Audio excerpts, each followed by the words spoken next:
राजधानी भैया एठे भौजाई अपने नंदन से कहते कि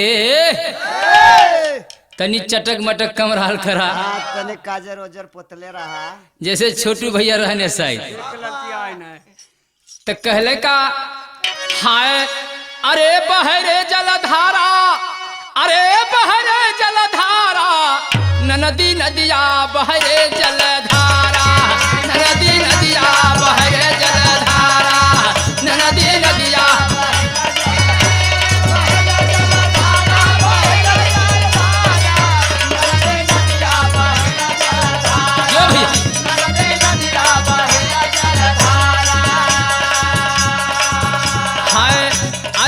सरस्वती गंगा जमुना कराही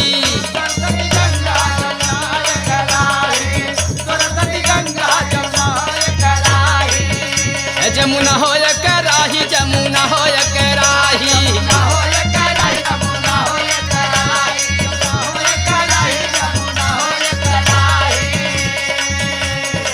ए भैया मास्टर इलाहाबाद में सरस्वती और गंगा जमुना के एक तार धारा बहाला अगर ये सब में इंसान के अंदर हो जात तो आज झगड़ा ना हो पूरा देश उधर जात हाय अरे सरस्वती गंगा जमुना हो कराही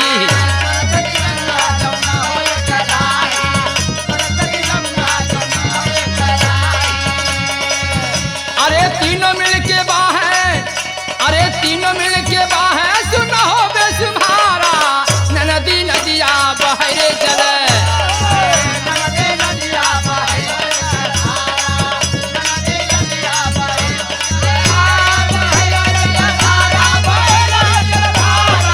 नदी नदिया बहरे जलधारा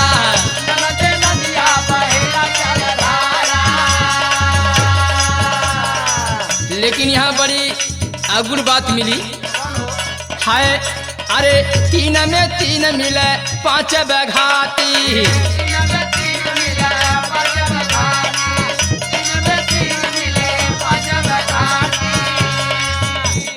एक समझे बड़ा समझे को होई हाई जो शरीरिया हो यही में तीन लोग हो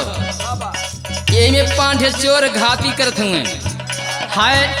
अरे तीन में तीन मिले पांच करे घाती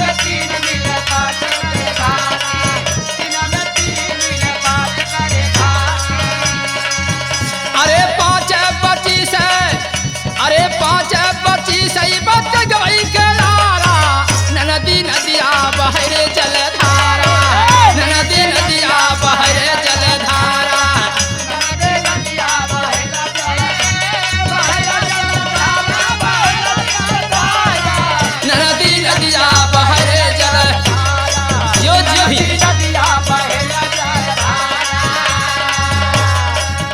अरे गुनवाया गुनवा के बनलू गठरिया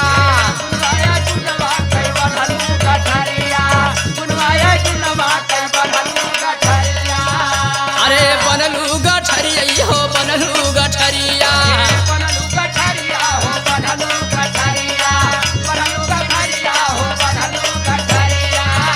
अरे घुमलू तू बनी बनी के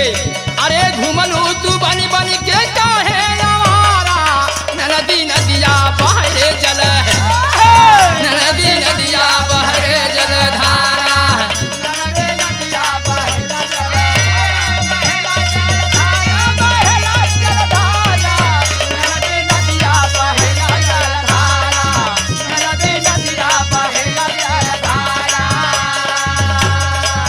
ये भैया अरे बिनेटी कटवा में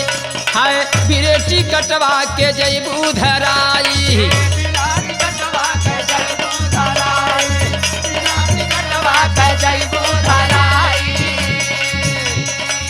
ये राजधानी भैया अब अगर तुम्हें दिन धरेला घरे जाए बदे अगर रेल के टिकट ना लेबा तो जोगिंदर भैया पकड़ा जेबा कि बचबा छोटू भैया पकड़ा जेबा ना यही बदल लिखल बा अरे बिन रे टिकटवा के जईबू धराई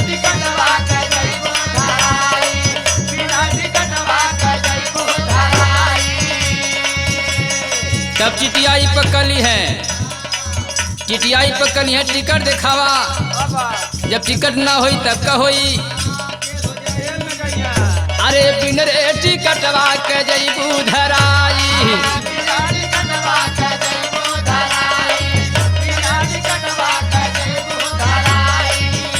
अरे पूछिए टिकट बाबू लगी है न चारा नदी नदिया बहरे जलधारा नदी नदिया बहरे जलधारा